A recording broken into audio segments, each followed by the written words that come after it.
A fella told me one time they got a weed down here and they call it loco weed. When the horses and cows eat it, they get wilder and all and get out. Dirk Blocker was just 14 when his father died suddenly in 1972. For 53 years, he kept his feelings locked away. Now at 67, Dan Blocker's son is talking, and fans can't believe what they're hearing. The Brooklyn Nine-Nine actor reveals how Bonanza's fame affected their family life. The mob of fans everywhere they went. The missed childhood moments. The truth behind his own acting career. His words paint a picture nobody expected from Hoss Cartwright's quiet son. Dan Blocker came into the world on December 10, 1928, in DeKalb, Texas. And he didn't arrive quietly. He weighed 14 pounds at birth. So big that he set a record in Bowie County. His name was even recorded wrong on his birth certificate months later.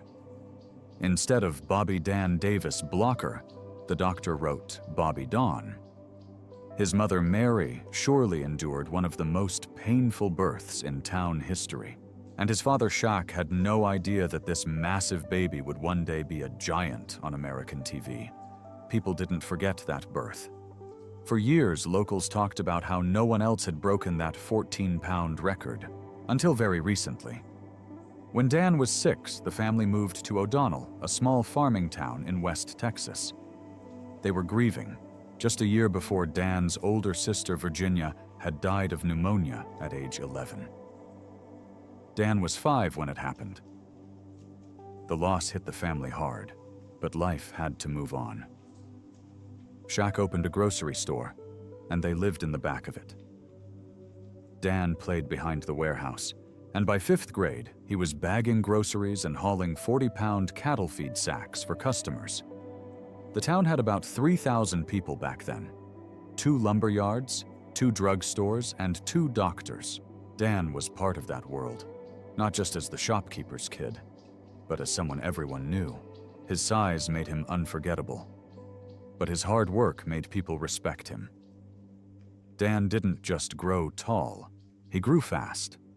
By the time he was 10, he stood 5 feet tall and weighed 105 pounds. By age 12, he was 6 feet and 200 pounds. He wasn't just bigger than the other kids. He was bigger than many of the grown men. In fact, he worked with them, on grain trucks, on elevators, wherever heavy lifting was needed. People in town even roped off Main Street on Saturday nights so Dan could box with older boys. By 13, he was taking on guys in their 20s. He never lost. There's even a story that he once lifted a car off a man when it fell off a jack. Whether it's true or not, nobody doubted he could do it. By high school, he was 6 feet 4 inches, weighed 275 pounds, and wore size 14.5 shoes. His dad used to joke that Dan was too big to ride and too small to pull a wagon. Not much use at all, but that size would soon make him a star. When Dan was 12, his parents enrolled him in the Texas Military Institute in San Antonio. They probably hoped the discipline would shape him into something more than just a big body. That same school had once trained General Douglas MacArthur. Dan learned structure, toughness, and focus. All of it would serve him well later. After TMI in 1946, he joined Hardin-Simmons University. He played football there. With his size, he was a natural. He was 18 years old and built like a tank, strong, fast, and respected by teammates. But football wasn't where his story would take a turn. That happened at Sul Ross State. He transferred there in 1947 and signed up to help backstage in a school play. The show was arsenic and old lace, and they needed someone strong enough to carry fake dead bodies. Dan agreed, and something clicked. Moving those props, being around the actors, watching it all come together. It sparked something deep inside him. He suddenly saw a different path. He switched his major from physical education to drama.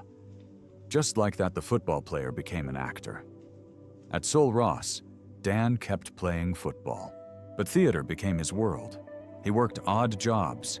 He performed in rodeos and bounced at bars, just to pay for school. On stage, he found purpose. He had the size for physical roles. But people were surprised by how gentle and expressive he was. His teachers noticed. His classmates cheered him on. In 1950, he graduated with a degree in speech and drama. Everyone thought he'd go into sports. Instead, he picked something harder, something with no guarantees. Offers came in from professional football teams. Boxing promoters called too. But Dan said no. He didn't want to make a living with his fists or just his size. He wanted more. He wanted art. That same year, 1950, he moved to Boston for summer stock theater. It was 2,000 miles from Texas, and he didn't know a soul. But he took the risk. He acted in weekly plays. He worked for little money. He learned lines fast and played many roles. It was exhausting, but it was everything he wanted. Dan Blocker thought he was on the path to becoming an actor in Boston. But life had other plans. In November 1950, the United States Army called him up. The Korean War was heating up, and Blocker, who stood 6 feet 4 inches tall and weighed over 250 pounds, was drafted. It wasn't easy outfitting a man that size. It took the Army a full month to find boots big enough for his size, 14.5 feet.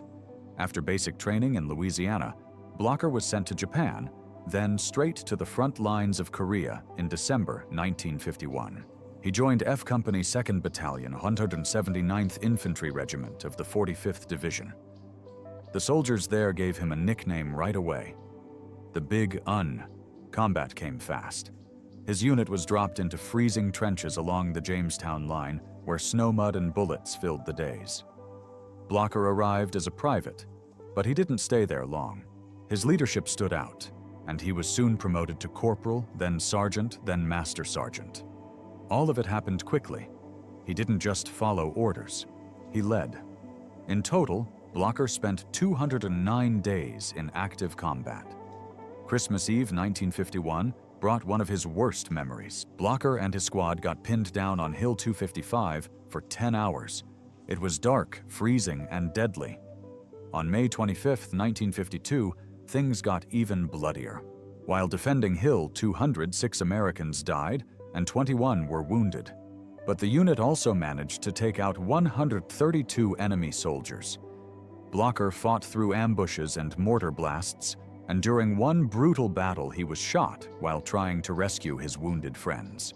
That act earned him a Purple Heart, but it also changed him. He had seen too much. After coming home, he spoke out against war, especially the Vietnam War. He was clear about it.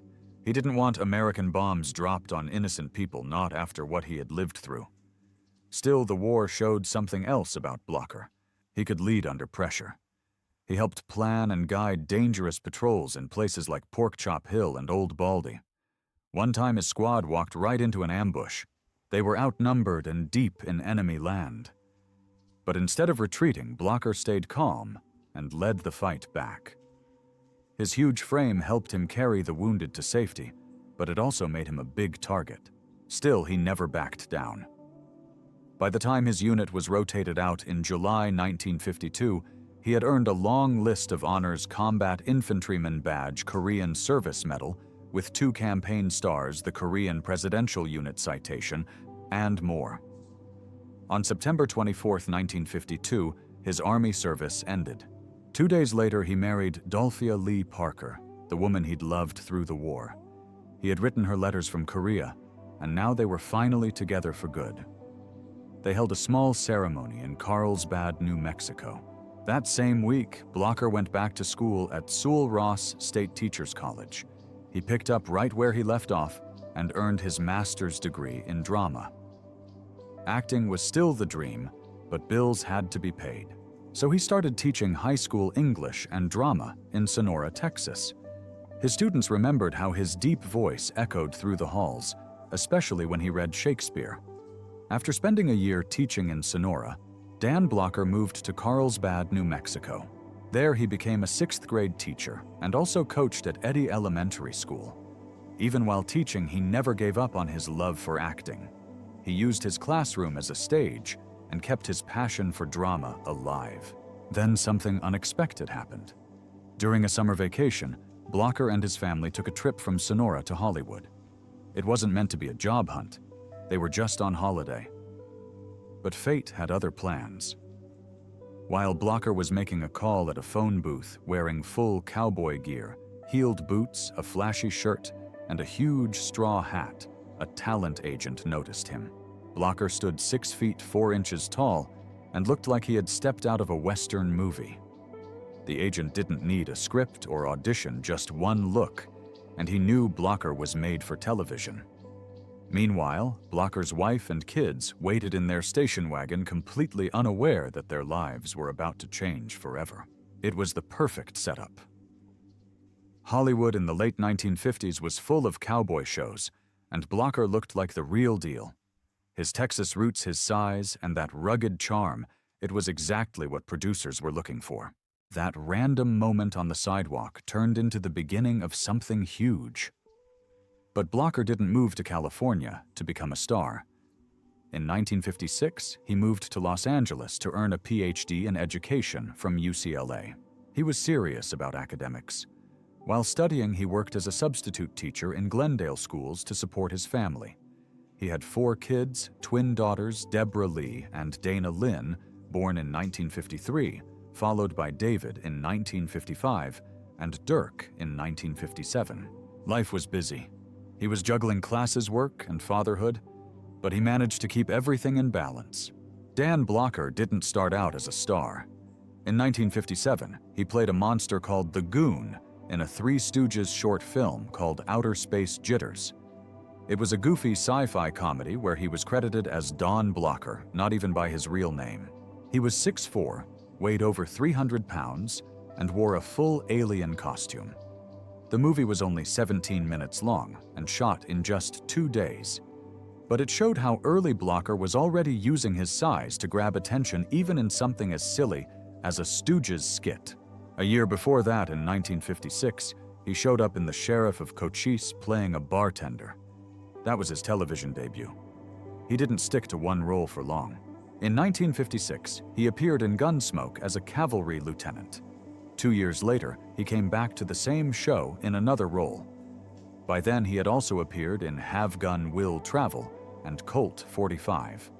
And in 1957 alone, he was popping up in multiple westerns.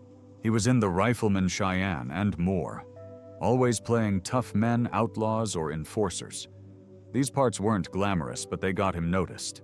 People remembered the big guy with the strong voice. Then came Maverick. That show changed everything for him. He played a character named Hognose Hughes.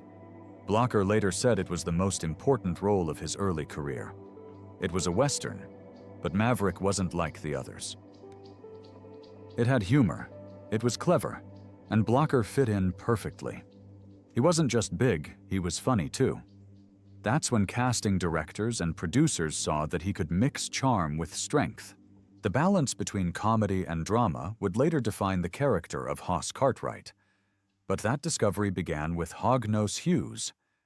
In 1958, he got a recurring role in another Western Cimarron city. He played Tiny Carl Buttinger. The show didn't last long, only 1 season, but it led to a connection that would change his life. The producer of Cimarron City was David Dortort. He remembered Blocker from earlier work, including a part in The Restless Gun, where Blocker had played a blacksmith, and in another episode, a cattleman. Dortort liked what he saw. So when he started developing a new show about a family of ranchers set in the American West, he knew who he wanted. When the creators of Bonanza first started working on the show back in 1959, they weren't sure who would play most of the roles. But one thing was clear: Hoss Cartwright was written for Dan Blocker. The producers didn't even audition anyone else. They knew what they had, and they were right. The show started slow, sitting at number 45 in the ratings, but Blocker's performance helped turn things around. Slowly, the show climbed the charts. A few years later, it was the most watched show on American television. At first, Hoss wasn't meant to be a serious character. He was supposed to be the big, slow guy. A joke, really. Someone who could punch hard but didn't say much. He was written as simple, even dim-witted. But Dan Blocker wasn't like that at all. He was 6'4" and weighed over 300 pounds. 365 by the later seasons. But behind that size was a man with a master's degree. He had taught English. He had planned to get a PhD, and he brought all of that to the role. Instead of playing Hoss as dumb, he played him as thoughtful, kind, full of heart. And the writers noticed. They started changing Haas to match Blocker. He went from being comic relief to the soul of the show.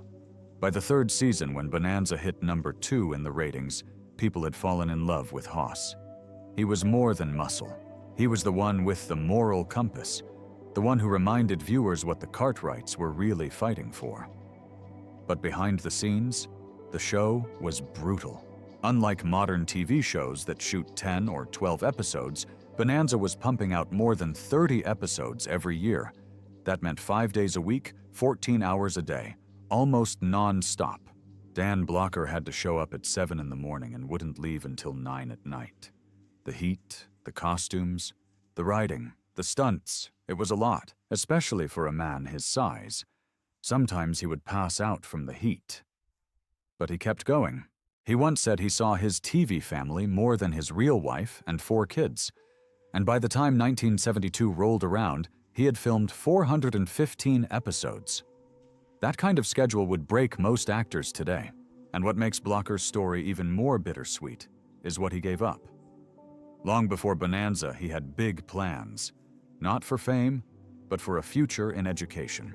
After earning his master's degree in Texas, he was a teacher. He taught English and drama, even 6th graders. And when he moved to California, it wasn't for Hollywood. It was for UCLA. He wanted to earn a PhD. That was his real dream. Acting came by accident.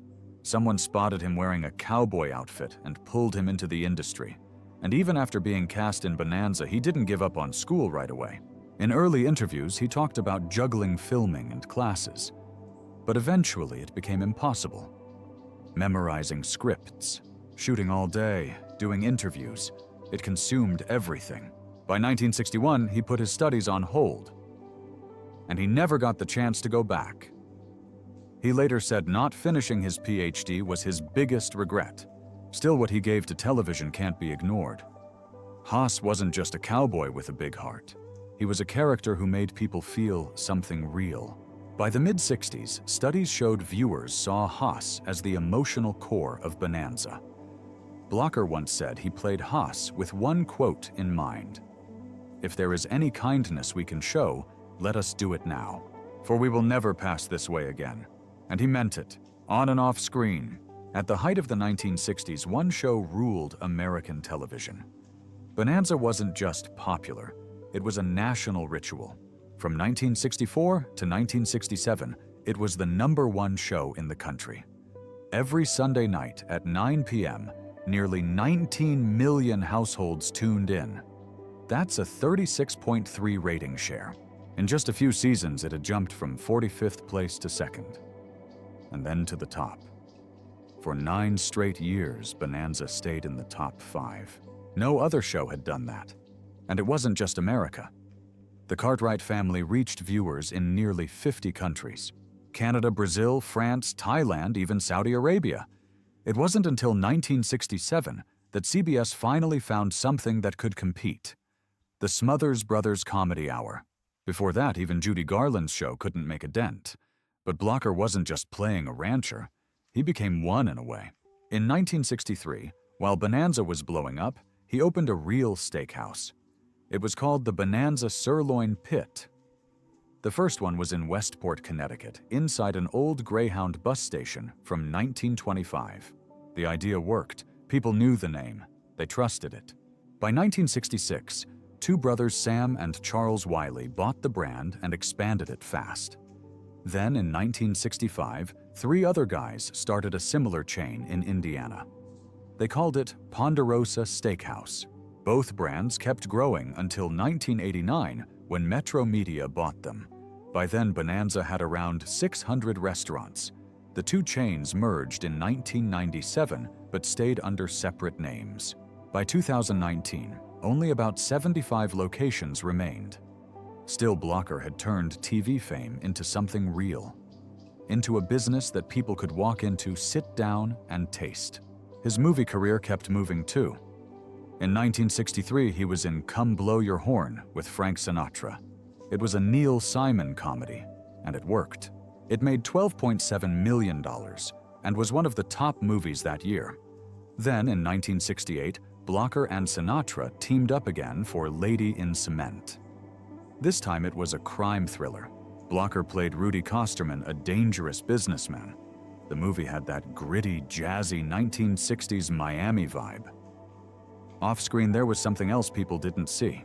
During Bonanza's peak years, all 4 of Dan Blocker's kids took karate lessons from a man named Chuck Norris before he became famous. They trained alongside Michael Landon's children. The cast had become like family. Blocker had married Dolphia Parker back in 1952. They met in college and stayed together until his death in 1972. Their son David became a producer and won an Emmy in 1998. Dirk became an actor too. Blocker stayed close to his family. He didn't let fame change that. Mitch Vogel, who played Jamie on Bonanza, later said Dan was the kind of guy you could go and have a beer with. Dan Blocker was always seen as the friendly giant on TV. He played Hoss Cartwright in Bonanza, a role millions loved.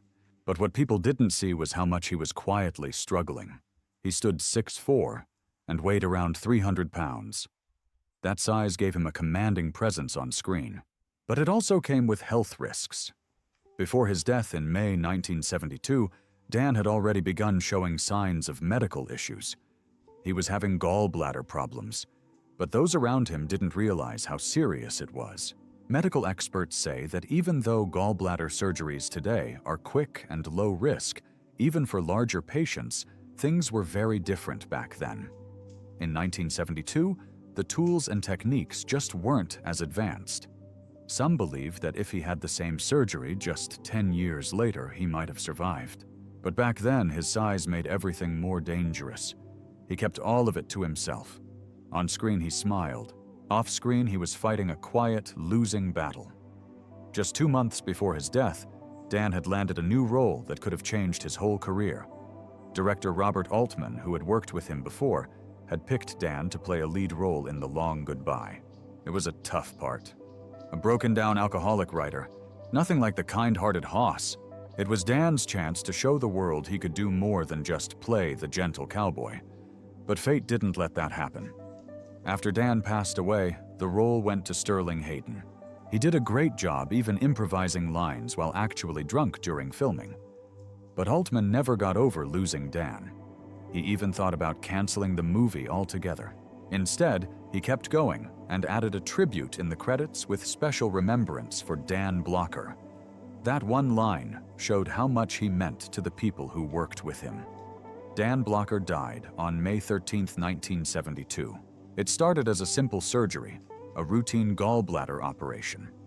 But things went wrong fast. After the procedure, Dan developed a pulmonary embolism, a blood clot in his lungs. He couldn't breathe.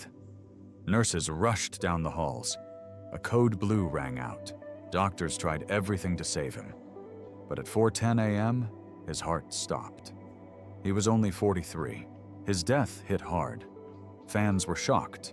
News reports spread across the country within hours. People couldn't believe it.